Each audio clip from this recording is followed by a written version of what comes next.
جنتیان چې کله جنت ته داخل شي الله به ورته قسم قسم نعمتونه ورکړي. د هر جنتي په کور کې به څلور ولې به څلور، یو د شاتو او یو د سوچو پیو اعلی او یو د خوږو اعلی مزیدار یخ اوبو او یو د شرابو. او د جنت شراب دا به نه نشه پیدا کوي نه به سردردې پیدا کوي، ابه داسې مشروبي لکه د لذت دپاره خلک د انګورو د اوبس کې جوس کې. او خدای کم از کم د یو جنتي به دوه یا ښځې خدای به طاقت ورکړي جنتي له، او بیبیانې به یې څونه خشتئ. حدیث پاک کې راځي رسول الله مبارک فرمایي وی خوبصورت انتها بی داسې خشته بی چې د دې په نلي کې دننه کم مغز د بار نه بخکاري او چې اوبه سکینه به په دې ګورګوړو کې بار نه ښکاري، شفاف بی لکه بعضې د تسبو دانې مزیدارې وي نو تسبو هغه تار پکې د بار نه مخکاري. خوراک به څنګه دی به په کټ کې ملاستي او چې کوم شي ته زړو شي هغه خوراک به له دې خولې له راکوشي. انزل پکې نشته چې دا اخیرن دی یا سپری پې شوی د انزل غواړي، د دې ضرورت پکې نشته. سخاوالی پکې نشته چې دا ګنې سخا میوه ده، چې کومه میوه رو شو کوي فوراً به د هغې په ځای بله میوه زرغونه شي. جامې به څنګه د انارو د بوټو په شان بوټي به څه به د انار وي دننه پکې دانې وي او څه به د جامو بوټي د جامو شکل به د انار وي چې دی هغه انار رامات کی او ماتې کی جوړه به ته د ریخم وروځي وا به چی. جنت کې لوګه نشته تنده نشته، بیا د اوبه خلک ولسکي دا ډوډۍ ولې خوري، دا به د خوند دپاره لکه باید سړی موړي او بیا هم خوراک خوري او تندې نی او څوک شربت ورکړي تږي نه او د خوند دپاره اسکي. او جامې به هم خیرنېږي نه لکه اوس هم بعضې خلکو جامې خیرنه نی خو هسې د خوند دپاره جامې اچوي. دې ښځو ته نه ګوري چې ودونه یې څو جوړی جامې جوړی چې د پردي کلي کې واده شپږو جوړې دي جوړی نو خیرنېږي نه وایي دا یو مې د اومې ده او دا یو مې د میلمنو ده او دا یو مې د خپې ارتې ده او دا بله د خپې تنګې ده. ټول مال ښځو خوړه خفه کېږم. د سړي خپل وادي یو جوړه دال نه جوړه کړي او د ښځې به چې د پردي قام کې وادي هم بله پنځلس جوړې جوړی. ما تپوس وکړم دا ولې زما یو ماشومه لور څو جوړې مې بچې را دومره جوړې څه کې یو کافي ده که نه. ما ته بابا دا یو چې واغوندم نو سار له بیا دا ناغوندم خلک ګوي چې دا خو یې پرونه چولې ده مطلع یو لیش دی په دې پوهېږي د ښځو دا یو عادت دی. او بیا چې ډوډۍ ورته کېږي نو هغه قیمتي جوړه به او روجي په لمن کې یا په لوپټه کې واچوي پیو شرموي زما رونو. نو دا مې دې پورې وی چې جامې خیرنېږي نه خلک یې اچوي. ولې اچوي؟ دې دپاره چې ودرېږه خلک مې دا دویمه جوړه وویني دا دریمه مې وویني لکه دا د ښځو عادت دی. نو جنت کې به هم جامې خیرنېږي نه د خوند دپاره به یې خلک اچوي. حضور پاک نه صحابه یو ځل تپوس وکړو وایي د دنیا په دې ولو کې خو دننه خټه مې او کاڼي م پکې د جنت په ولو کې خټه کاڼي شته وی یو خټه به مشک او زعفراني او کاڼي به زمرد هیرې لال جواهراتي. دا به د جنت په ولو کې دننه وی دوړه پکې شته وی یو دوړه م پکې شته خو هغه دوړه هغه خوره به زعفراني. نور پکې نشته او رڼا به جنت کې نور نشته او شپه پکې نشته همیشه به روځي. غم پکې نشته تکلیف نشته یو بل سره بغض حسد نشته. ټول به داسې لکه د انسان یوړو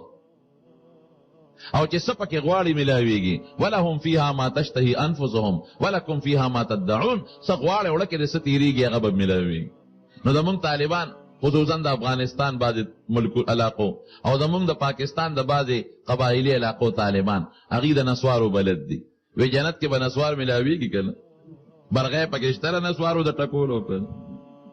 یا هغه ټکېدو والا سټکي والا مشین. یو ځل اخبار لیکلي په چارسده کې دروازې 15 منه نسوار خرڅېږي. ما د چا هغه اخبار د طنز نه وښو وایي تاسو کلي کې خو 15 منه خرڅېږي. مې بنوالو نه هم تپوس وکړه هغوی پکې لاچي او بادام اچوي. لاچي او بادام یې په سوټو وشرمول نسوار خو سوټه ده. ما نه طالبان تپوس کوي ورته اکثر هم خفه کېږي ما تاسو کې هم بعضې به نسوار ښه شی نه دی. نو طالبان وایي څه دم د سره نشته د نسوارو چې راته وښیي چې مونږ پې خدای د نسوارو نه واړئ. مې ما سره داسې دم دی چې هغه دم د استعمال کړه بیا به نسوار نه کوي. بیا څه شی دی؟ مې د چرګې سوټي ته ګوره که نه دغه شی دی. خولې نه چې وتو کې دغه شی ته جوړ شو دغه سوټه د سړي په خوله کې پرته خدای هم د نسوارو نه واړوه که څوک یې کوي. په دې ژبه مونږ څوک یادو؟ جواب نه الله درود شریف د چا په وایو رسول الله مبارک او د قران تلاوت په کو کنه کو نو دې کې ګند چه دې غټ دلیل دی اسراف کې پیسې دی لګي غاخونه حضور پاک وی مسواک مګه چې غاخ ته صفای خله دې صفای نو ته په نسوارو ګند کې او بیا بویم د خلې نزي او شکر دې مخ کې رواج ډیرو اوس څه ګزاره کړی دا سوشل سیزون را لل کنه دې سره دغه شو غټ غټ ډبی به جمعات مخه ته بلاول ډبی راوېسنو په سپلای کې به ومنډه د جمعات په ما دې اوسړي دا نسوار څنګه دي مې دا خو ستاره دي دلیل نه پتاو لګي د ستانه پتاو لګي چې خشه نه دی بیا څنګه مې دا سپلای کې ولې ومنډل او جمعات ته دړو نو کنه نو خشه نه شو کنه زمارونو نو طالبانو یې نسوار به پکی کنه ځکه لکه چې ستیریږي جنت کې ملاويږي نه اخ جنت کې به ګندګي نه قڼشتا نه چسترګو چخشتا نه لاړشتا او نه پکې دا ګنده سيزونه شتا ښه لکه به د دې سوال ناراضي ستاله کې بعضی سيزونه به تیریږي نه لکه د یو سړي پلار په دوزخ کې د کافر دی دا لکه بدانه راځي چې دله سپارښ وکړي حضرت ابراهیم علیه السلام پلار دی آزر دی به فرشتې جهنم ته روان کی ابراهیم علیه السلام الله ته سوال وکړي الله تا خو ما ته ویلو چې زه به دې نه رسوا کوم او دا خو د ما غټه رسوایي ده چې د ما پلار دوزخ ته غورځېږي ایو خزي من خزي ابي وی الله به درته وي سر پورته کا سر به پورته کی وی اوس سر ښکته کا نو هغه پلار به خدای پاک د ده د یو څښا حیوان په شکل بدل کی او په ګندګۍ کې لړلې به دی به نفرت وکړي ابراهیم علیه السلام وروسته به شي فرشتې به یې د خپو نه ونیسي په دوزخ کې به یې وغورځوي دونه نفرت به الله د ابراهیم علیه السلام د آزر نه د پلار نه پیدا کړي چې دی به بیا سوال نه کوي چې خدای جنت ته یې بوځه نو بعضې څیزونه به د انسان پړه کې نه تېرېږي لکه د بچي پیدایش چې زما زوی دی وشي دا به د چا پړه کې نه راځي پردی ښځې ته کتل پردی ښځې ته نظر کول دا به جنت کې نه راځي نورونو جنت کې به خدای د مسلمانانو له او نیکانو له بالخصوص د داسې نعمتونه ورکړي ما لا عین رأت ولا اذن سمعت ولا خطر على قلب بشر نه غوږ اورېدلي نه په سترګو لیدلي کېږي او نه چا زړه کې تېرېږي خدای دې زمونږ او ستاسو نصیب دا جنتیان به خدای پاک یو ځای کې راغونډ کړي الله به دې تپوس وکړي جنتیانو څنګه یې خوشحاله یې که نه او الله خوشحاله وي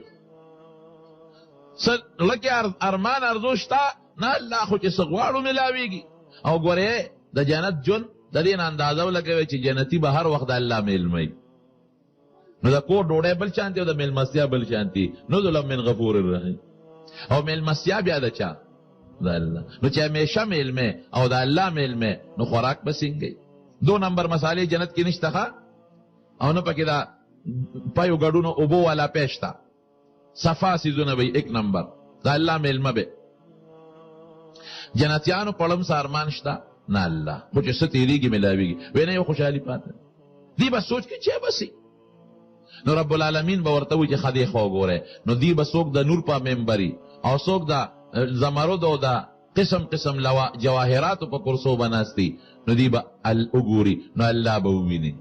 الله به ورته خپل دیدار وکړي وجوه یومئذ ناظرة الی ربها ناظرة الی ربها ناظرة خوشحاله به الله ته به کتونکي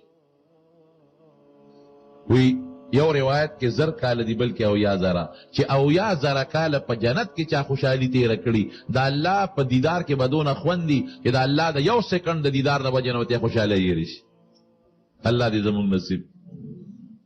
بیا به الله راجمه کې څه موده پس بیا به جنتیانو پړم سارمان شته که نه الله بس هغه ستا دیدار پاتې و هم راته شکر دې ملاویږي نه ګور یو خوشحالي بله شته الله هغه بسي وی خق وکې دی نو الله به ورته په خپل شان لایقه د قرآن شریف تلاوت شروع